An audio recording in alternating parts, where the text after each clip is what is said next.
Feathers, Not Just for Flying. Written by Melissa Stewart, illustrated by Sarah S. Brannon. In today's book, you will learn about how 16 birds use feathers in special ways. Tell someone sitting close to you some of the ways you think birds might use their feathers.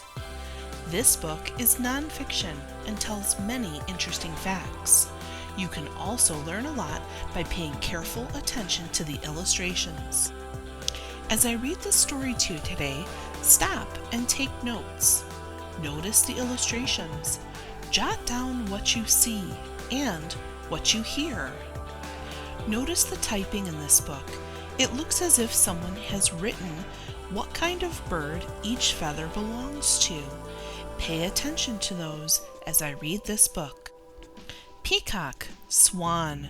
Red-tailed hawk, blue jay.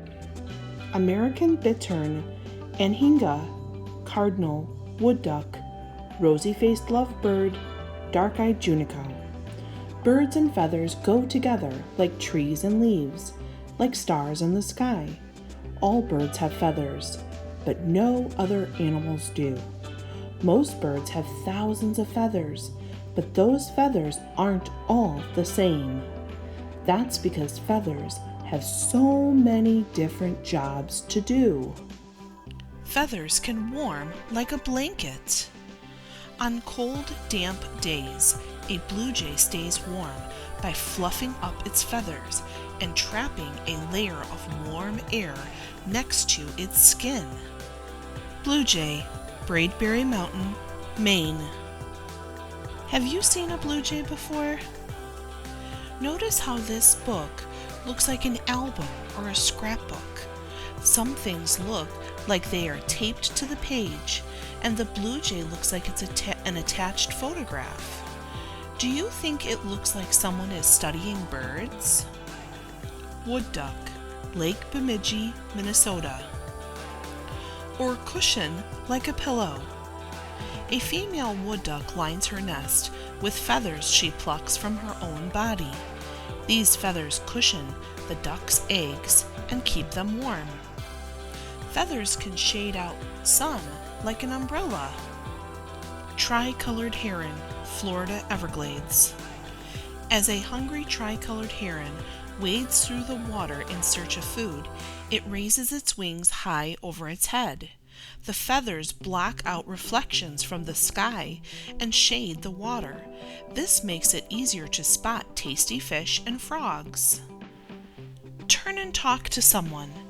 How do feathers help the heron hunt? Did you say that the feathers help the heron hunt because they block the sun, creating a shadow on the water? That helps block the reflection and allows the heron to see fish or frogs beneath the water's surface. Red-tailed hawk, Shiprock, New Mexico. Or protect skin like sunscreen. On sunny summer afternoons, red-tailed hawks spend hours soaring through the sky in search of prey. Their thick feathers protect their delicate skin from the sun's harmful rays. I never thought of the feathers being like sunscreen before. That makes this book really interesting to me. Feathers can soak up water like a sponge. Pallas sandgrouse, Gobi Desert, Mongolia. On sizzling summer days, a male sandgrouse cools off by soaking his belly feathers in a watering hole. Then the proud papa flies to his nest.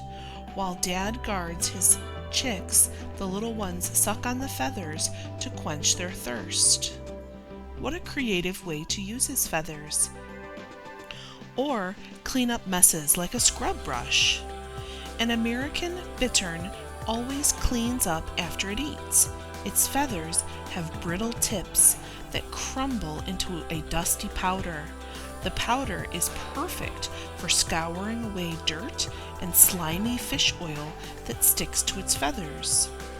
American bittern, Tualatin River, Oregon. Feathers can distract attackers like a bullfighter's cape. Dark-eyed junco, Lincoln, Massachusetts.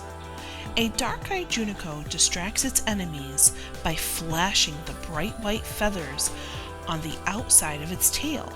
Then it quickly covers the feathers and darts off in the other direction. Or hide a bird from predators like camouflage clothing. A female cardinal's dull grayish-tan body and feathers blend in with her forest home. They help her hide and protect her nest from enemies while she sits on her eggs. Northern cardinal, Columbus, Ohio. Notice the sunflower seed on this page. That's cardinal's favorite food. Also, notice the soldiers in camouflage clothing. They look like they blend in, just like the female cardinal blends in with her nest. Feathers can make high-pitched sounds like a whistle. When a male club-winged mannequin wants to get a female's attention, he leans forward, raises his wings over his back, and rapidly shakes them. As feathers with ridges rub against feathers with stiff, curved tips, a squeaky chirping sound trills through the air. Club-winged mannequin, Milpi Bird Sanctuary, Ecuador, South America. Peacock, Pusa Hill Forest, New Delhi, India. Or attract attention like fancy jewelry. A peacock's bright, beautiful tail feathers make him easy to spot. At mating time, a female is attracted to the male with the biggest, most colorful fan of feathers. Feathers can dig holes like a backhoe. After bank swallows mate, they make a home together. First, the mate uses his bill and the tough feathers on his lower legs to dig a 2-foot-long tunnel in a stream bank. He pushes the dirt out with his wings. Then the female builds a nest of straw, grasses, and leaves at the end of the tunnel. Bank swallow, Bear River, Utah. Or carry building supplies like a forklift. Rosy-faced lovebird, Wab River, Namibia, Africa. Most birds carry nesting materials in their beaks, but not the female rosy-faced lovebird. When she finds grass, leaves, or strips of bark, she tucks them under her rump feathers and flies back to her nest. Can you see the materials sticking out of her backside that she has tucked away? In this section, the author is using compare and contrast. The author is showing how feathers can dig holes like a backhoe. If you look, the illustration of the backhoe is in the bottom right-hand corner of the picture. Here, the author is showing how birds' feathers can act like a forklift and carry things away. Authors often use compare and contrast to show how things are alike and different within a nonfiction book. Feathers can help birds float like a life jacket. Mute swans glide smoothly across the water's surface. Pockets of air trapped between their feathers help these graceful birds stay afloat. Mute swan, Chesapeake Bay, Maryland. Aren't these birds beautiful? Anhinga, Lake Martin, Louisiana. I'm looking carefully at this illustration, and it looks to me like this bird is actually swimming. That surprises me. Or plunge downward like a fishing sinker. Most birds make a special oil to waterproof their feathers, but not the anhinga. The weight of its wet feathers helps the hungry hunter dive deep down in search of fish, crayfish, and shrimp. Feathers can glide like a sled. Emperor penguins have tightly packed belly feathers that form firm, slick surfaces. The feathers make it easy for these birds to slide across ice and snow, similar to you riding on a sled.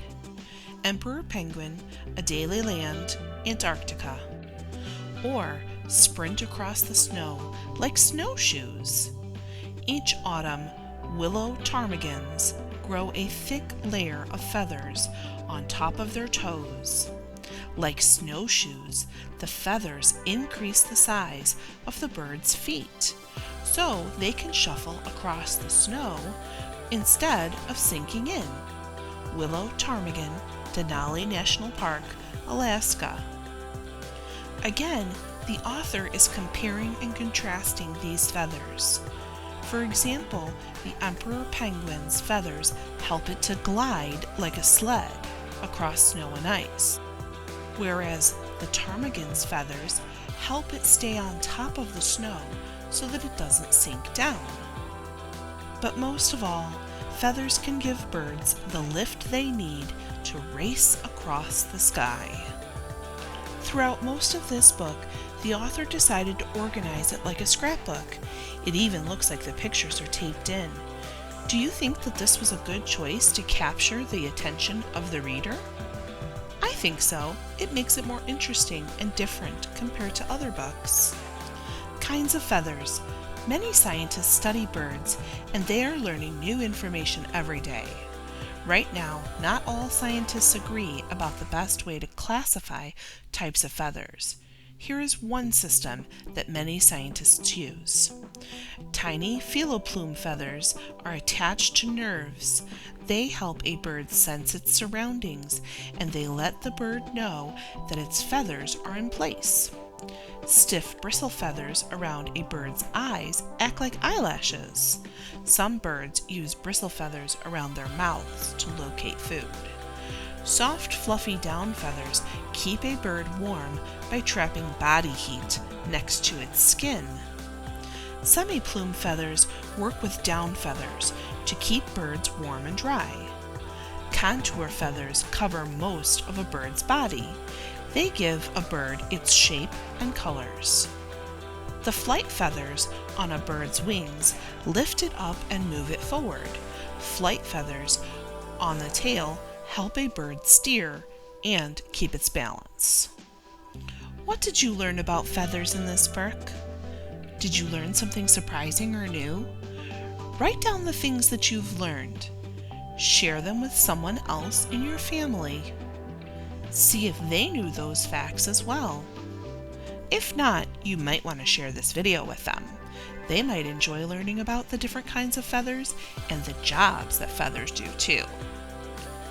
Think about how the author organized this book by telling us a fact at the top of the page and comparing feathers to something else, and then in the smaller boxes giving us more detailed information. How did the author organize this book in such a way that helped you understand and learn more about birds and their feathers? Write that down. Share it with someone in your family.